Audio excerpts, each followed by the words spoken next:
If Zoro was to eat a devil fruit, there are two that would make him unstoppable. And remember, we're talking about a monster here, but the first one should be obvious. And that is Kaido's fish fruit model dragon, which, as the name implies, gives him the ability to transform into a dragon, which would be perfect for somebody who is as reckless as Zoro. Because first, it would boost his defense due to the dragon-like scales that he would produce. Just think about how hard it was to cut into Kaido, and then think about how many times our favorite pirate was slashed in the chest. Second, he'd be able to go into beast form, which would boost his speed by at least double. And nothing is worse than dealing with a swordsman that you can't keep up with. But the biggest benefit would be blast breath, which would immediately give Zoro a long-range attack with high destructive power, making him practically unbeatable. Chopper is by far the funniest member of the Straw Hat Pirates because he is a walking contradiction. First, he is cute and cuddly and enjoys the occasional cotton candy, but he can absolutely tear somebody in half in a blink of an eye. Second, he's naive to the point that he believes almost anything, and you can almost say he's an idiot, especially when it comes to hiding or recognizing his friends. But as the ship's doctor, he is a genius with no equal, so you're left wondering, how in the world did he make it this far? And third is the fact that everyone treats him like a toddler, which is cool because he resembles some type of cuddly creature. But family, this is a 17-year-old man, which makes the situation even funnier. But that's why, at this point, we have to ask if Franky is still human, because this man is addicted to body modifications, and I can't tell where it ends. Now, remember when the series first started? Wasn't he completely human? I mean, he was running around in some Speedos, but pretty much all human. But slowly, he started replacing his arms and legs, which I guess is okay, but now I don't know what part of him is still human, because his entire face is a robot, and I'm pretty sure things come out of his chest. So now I'm wondering, when does Franky stop being Franky? No anime character has a better ability than Luffy's Gum Fruit, which is a reality-bending power. And at first, this bad boy started off chilling under the radar, but super creative because of the way Luffy was using it. I mean, this guy created unique attacks based off things he saw or phrases he thought up. Just think back to Shanks making fun of him by saying, "Hey, I thought your punches were as strong as pistols," which led to this man creating a bunch of attacks related to that theme. But nothing could have prepared us for the Devil Fruit Awakening, because it truly showed what the imagination was capable of. From grabbing a lightning bolt all the way to turning your environment into a giant bounce room. And if you know Luffy, this is the perfect person to have this fruit, because this man dreams big, and he is about to level everybody with this ability all the way to the last island and all the way to the One Piece. So what do you think? One Piece animation is genius, and you probably missed all of it. But let's take a step back for a second, because if you've been watching the series from the start, you probably remember that quirky animation style and the bouncy spring sound effect when Luffy stretched. But as the series continues, you probably notice something strange. My friend, each arc had a distinct look and feel, from the characters changing outfits all the way to the color scheme. But most people thought nothing of it, that every season and every saga of the series can stand alone when it comes to animation. And as artists get better and the taste of the people change, One Piece is able to transform and keep up with the times without missing a step, which is what makes it a masterpiece. Luffy is incredibly strong and is now practically unbeatable. But over the years, we've seen some amazing attacks, and I guarantee you've forgotten some powerful ones that he doesn't use constantly. So here are some of the most powerful.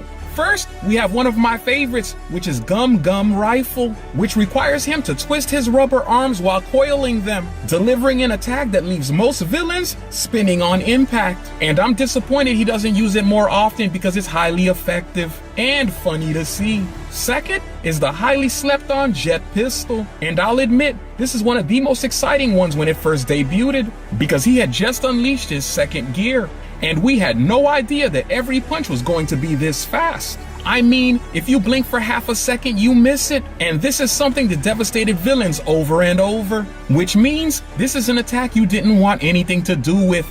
And if I could see it on every episode, I'd be more than happy. Now, third is one of his Zoro is so strong that he could have gotten the One Piece by himself, because this man just keeps getting more powerful, and he is leveling the competition. Just think about Zoro pre-time skip. This man was chopping down enemies even though he had a gash across his chest, while also managing to cut a man made of steel, and a fishman who uses 6 swords to fight. But to take it to another level, he absorbed all his captain's pain, and later came back with a wild amount of haki, which put him on the level of the top 5 strongest people in the series. And after watching him cut the toughest skin in One Piece, you can say that nobody would be able to escape his sword. So if he was only a little bit better with directions, and maybe a little more ambitious with his dreams, he'd only have someone like Shanks standing in his way. And I'm willing to bet on a man with 3 swords versus a guy with 1 arm and 1 sword. But what do you think? Luffy will gain immortality after finding the One Piece,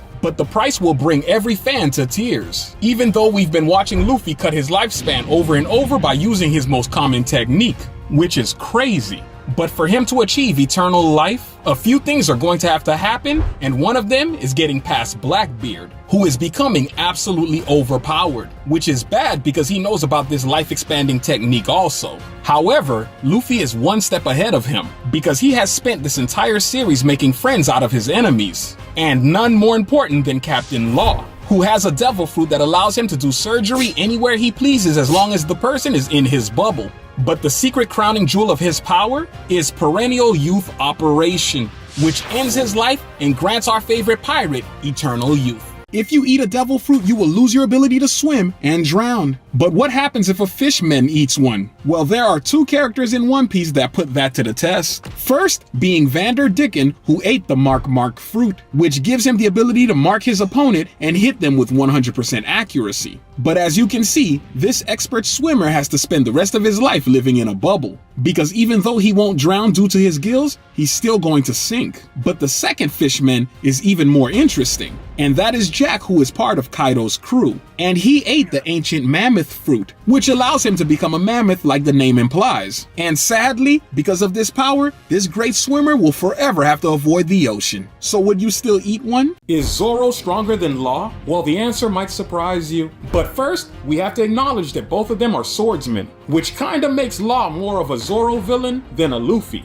However, what most people don't know is that Law's sword is actually a cursed blade, similar to the one that Zoro struggled to master. So our green-haired friend would not be cutting through him. But in a battle between the 2 of them, most people would say that Zoro is faster. And that would be true until Zoro enters his room ability, which, as you know, allows him to move himself or anything he wants instantly. So this immediately gives him the upper hand. But this is where the biggest beatdown in One Piece would start, as the man with the 3 times larger bounty would put hands and feet on Zoro, featuring non-stop teleportation, spontaneous surgical amputation, and we're just scratching the surface. Zoro cannot beat Law. End of debate. Would you eat the gum fruit from One Piece knowing that it would turn you into a rubber person? Which means most physical attacks won't hurt you. You'd be able to stretch any part of your body as long as you want, which I'm guessing may have some unforeseen benefits. But the consequences of eating it would be the loss of one of your best friends, an army of people going after you, and maybe a shorter life than you'd expect. Would it still be worth it?